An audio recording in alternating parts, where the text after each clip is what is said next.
मी पहिल्या दिवसापासून एकच मागणी करतोय की बीड जिल्ह्याचं पालकमंत्रीपद कुणी घ्यावा हा जरी त्या सरकारमध्ये तिन्ही पक्षाचा निर्णय असला तरी सुद्धा एकदा जर राष्ट्रवादी काँग्रेसचे आमदार जास्त असल्यामुळे त्याचा क्रायटेरिया लावून किंवा राष्ट्रवादीचा जिल्हा म्हणून जर राष्ट्रवादी काँग्रेसकडे ते जाणार असलं तर ती स्वतः अजितदादांनी ती पालकमंत्रीपद घ्यावा ही माझी मनातूनची इच्छा आहे। त्याचे कारण असं आहे की एकदा ते पालकमंत्रीपद दादांकडे आलं की दादांना कळेल की या जिल्ह्यात काय काय झालंय मागच्या 5 वर्षात।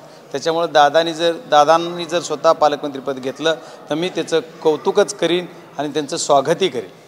काल जसं तुम्ही म्हणाले होते की बीडमध्ये एकाच जातीचे अनेक अधिकारी आहेत, एक जिल्ह्यामध्ये किती टक्के अधिकारी हवे याची एक टक्केवारी असते, तर आता 30 ते 35% जास्त नव्हतं। काय वास्तविकता आहे बीडची?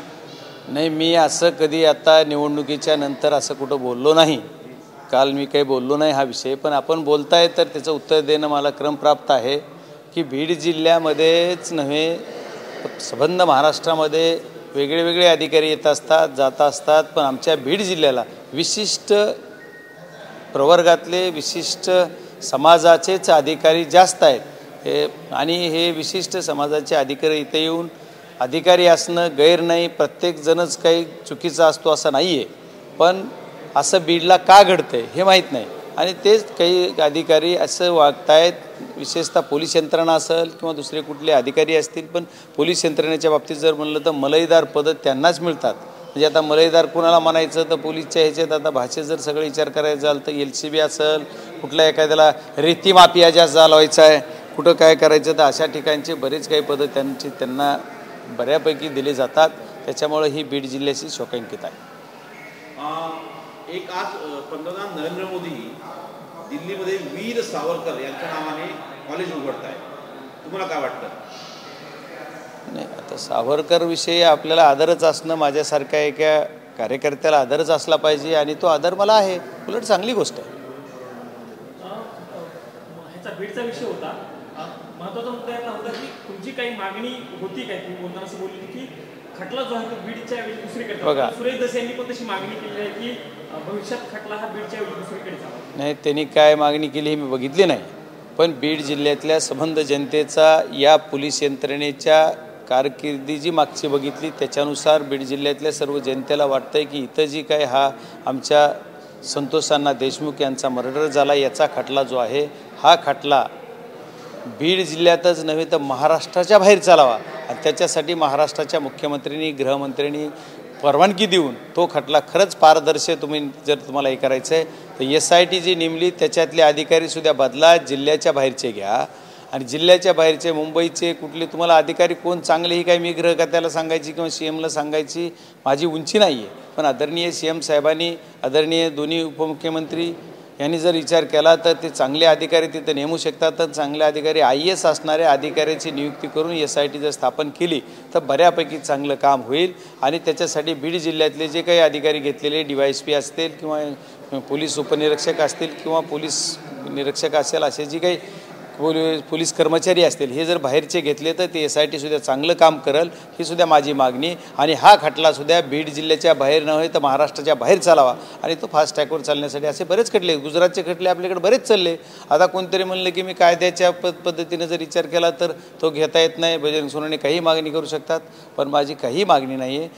संविधानानं जो मला अधिकार दिला आहे संविधानाच्या चौकटीत बसून मी ही मागणी करतो आहे आणि आदरणीय या महाराष्ट्र राज्याचे मुख्यमंत्री दोन्ही उपमुख्यमंत्री सर्व त्यांचे सत्ताधारी पक्ष हा निर्णय घेईल आणि हा खटला बाहेर चालवण्याची परवानगी देईल असं मला वाटतं। मग तेलंगणा आहे, पलीकडे कर्नाटक आहे, अशा पद्धतीनं कुठं ना कुठं चालला पाहिजे, कारण तेलंगणा आपल्याला लगत आहे, परत कर्नाटकही आपल्याला लगत आहे, हा दोन्ही राज्यात पलीकडे जर कुठं चालवला तर आणखी सगळं चांगलं होईल असं मला वाटतं। संतोष देशमुख यांचे जे बंधू आहेत त्यांना आता पोलीस सिक्युरिटी देण्याचा निर्णय घेतलेला आहे, ते जेव्हा बाहेर जातील त्यांच्यासोबत गार्ड असतील तशी मागणी पण देणं गरजेचं आहे, कारण ते एवढी आमच्या जिल्ह्याची परिस्थिती खूप काही कायदा व सुव्यवस्था ढासळलेली आहे, त्याच्यामुळं संतोष अण्णा देशमुख यांचे बंधू जी धनंजय देशमुख आहेत एवढंच नाही तर त्यांचा जो त्यांच्यासोबत असणारा एक जो शिवराज होता त्यांना पण एक पोलीस संरक्षण देण्याची गरज आहे, मला वाटतं त्यांना पण संरक्षण दिलेलं आहे आणि ज्यावेळेस बाहेर जातील त्यांनासुद्धा संरक्षण देण्याची गरज आहे, कारण काल त्यांना CID कार्यालयसुद्धा एका व्यक्तीनं जाऊन आणि अनाधिकृत तिथं गेला आणि अनाधिकृत जाऊन त्याने तिथं CID कार्यालयात त्याला धमकावलं, तर एवढी जर मजल ह्यांची आहे तर हा तपाससुद्धा कसा किती चांगला होईल. CID कार्यालयामध्ये ज्यावेळेस ते गेले होते वेगळ्या कामासाठी, तर CID कार्यालयात दराडे नावाचे PI तिथं काय करत होते, त्यांची नियुक्ती तिथं आहे का, हे सुद्धा पोलीस प्रशासनानं डिक्लेअर केलं पाहिजे. पोलीस प्रशासनाला मी SP साहेबांना आता CIDच्या लोकांचे सुद्धा नंबर घ्यायचा प्रयत्न करणार आहे की हे दराडे नावाचे ते PI तिथं का होते, ते ड्युटीवर होते का, ते ड्युटीला नव्हते, ते मध्ये मध्ये का करतायत. दराडे, गणेश मुंडे अशा बऱ्याच अधिकाऱ्यांनी दराडेंचे कॉल डिटेल्स काढा तुम्ही. या मर्डर झाला तेव्हापासून दराडेंनी कुणाकुणाला फोन केलेत हे जर काढलं तर दराडेसुद्धा सापडतील आपल्या याच्यामध्ये. म्हणजे गणेश मुंडे तर नक्कीच सापडणार आहेत, दराडेसुद्धा नक्कीच सापडणार आहेत. या दोघांचे सुद्धा कॉल डिटेल काढले पाहिजेत अशी माझी पोलीस यंत्रणेमार्फत मागणी आहे. तुम्हाला काय वाटतं की बीडमध्ये समजा या प्रकरणाची सुनावणी झाली तर त्यावरती प्रचंड दबाव असेल, म्हणून आपण इतर राज्यांमध्ये याच्या संपूर्ण याची चौकशी न्यायालयीन सुनावणी व्हावी अशी मागणी करताय का? बघा, आज जो प्रकार आपण बघतोय, ज्या दिवशी आरोपीनं मी सिलेंडर होणार आहे म्हणून सांगितलं त्याच दिवशी जवळजवळ 150 लोक CID कार्यालयात आले. एवढंच नाही तर त्यांना ज्यावेळेस केजला आणलं गेलं त्यावेळेससुद्धा तिथं 1500 लोक जमवला, घोषणाबाजी सुरू झाली, जणू का गड जिंकून आलेत असं केलं गेलं.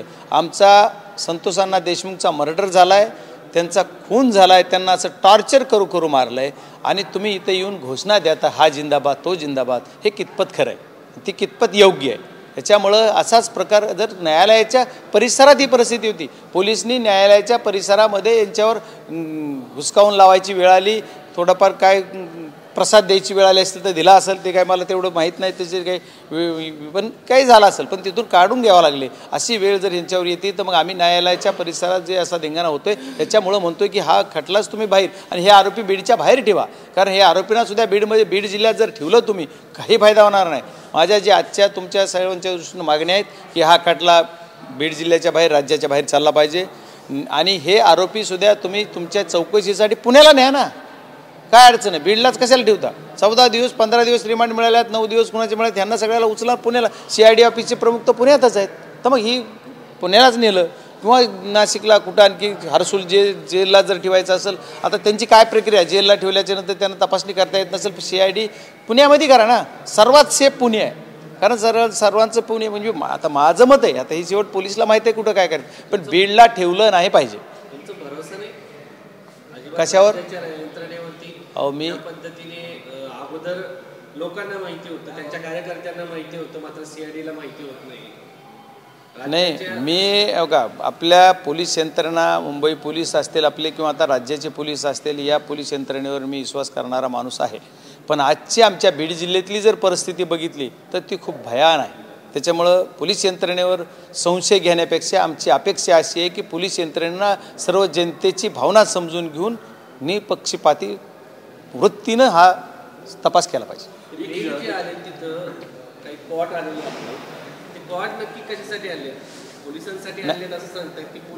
नाही, आता याचं उत्तर जे आहे ते पोलीस यंत्रणेनं दिलेलं आहे मला वाटतं, पण मला असं वाटतं की पोलिसांना झोपायसाठी पोलीस स्टेशनमध्ये जागा असते हे मी कधी ऐकलेलं नाही.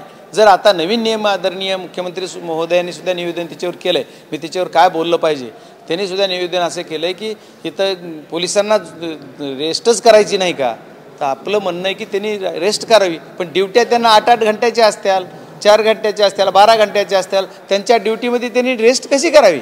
त्यांना रेस्ट करायला घर असेल, रेस्ट हाऊस असेल, वेगळं काहीतरी व्यवस्था असेल, पोलीस स्टेशनपाशी आरोपीजवळ तो झोपणार कर्मचारी असेल तर मला माहीत नाही किंवा माझ्या ऐकवाती विषय नाही आहे. पोलीस स्टेशनला झोपलं जातं हे मी पहिल्यांदा ऐकतोय, त्याच्यामुळे तिथं कशाला कॉट लागतात मला माहीत नाही. दुसरा प्रश्न उपस्थित होतो, जर पोलीस स्टेशनमध्ये जर पोलिसांना झोपावं लागत असेल किंवा त्यांच्यावरती ओव्हर ड्युटीचा ताण असेल तर आगामी काळात राज्यामध्ये पोलीस भरती करण्यात यावी का असं तुम्हाला वाटतं का? नाही, आता हा प्रश्न आमच्या संतोष अण्णा देशमुखांच्या न्यायाचा आहे.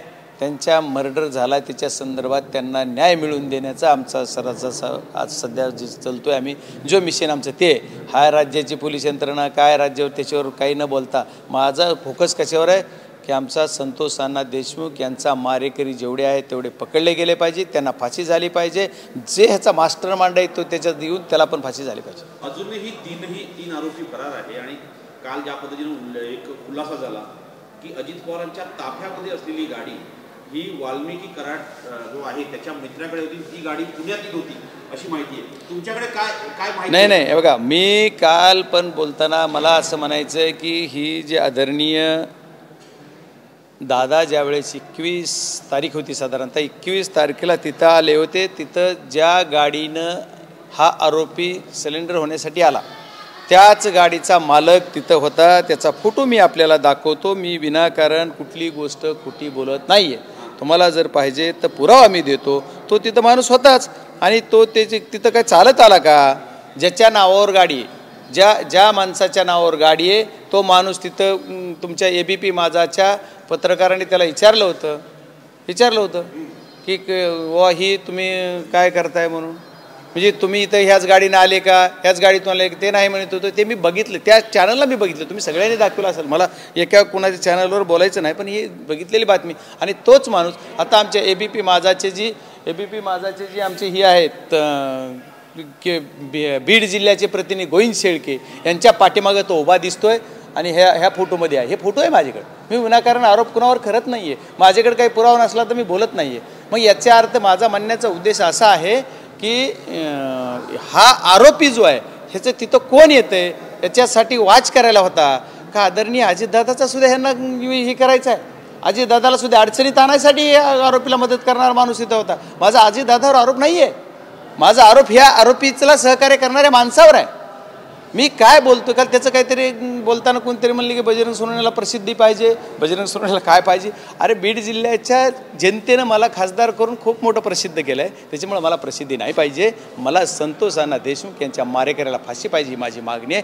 आणि मी बोलताना हा जो माणूस आहे हा माणूस अजितदादा आले त्या दिवशी तिथं होता, मीन पवार साहेब आलो त्यावेळेस बी तिथं आलेला होता. जो म्हणजे हा जो कोणी येते त्याच्यावर वाच ठेवायला होता आणि हिची बातमी आमच्या तिकडे देत होता या आरोपीला का ही आरोपीला घेऊन आला त्यावेळेस त्याची स्वतःच्या नावावर असणारी गाडी आहे. तुम्ही सर्च करून बघा, MS 23 BG 2231 नंबरची गाडी बीड पासिंगची कुणाच्या नावावर ती सर्च करून बघा.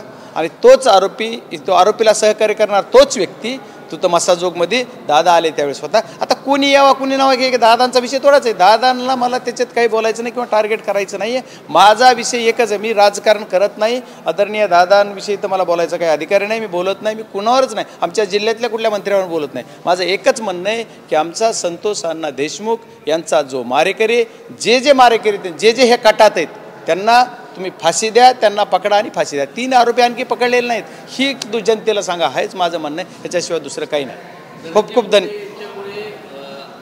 अजितदादा अडचणीत आले ते देखील त्यांनी हे प्रकरण व्यवस्थित हाताळलं नाही असं राष्ट्रवादीचे नेते आता म्हणतात. अजितदादाला या सगळ्या प्रकरणाची प्रतिक्रिया द्यावीशी वाटत नाही. पक्षाची प्रतिमा मलिन होते, धनंजय मुंडे यांना सातत्यानं शेड केल्यामुळे. हा पूर्णस्वी विषय त्यांच्या पक्षाचा आहे, हा माझ्याशी निगडीत नाही आहे. त्याच्यामुळे मी ह्याच्यावर काय उत्तर द्यावं असं मला वाटत नाही. खूप धन्यवाद.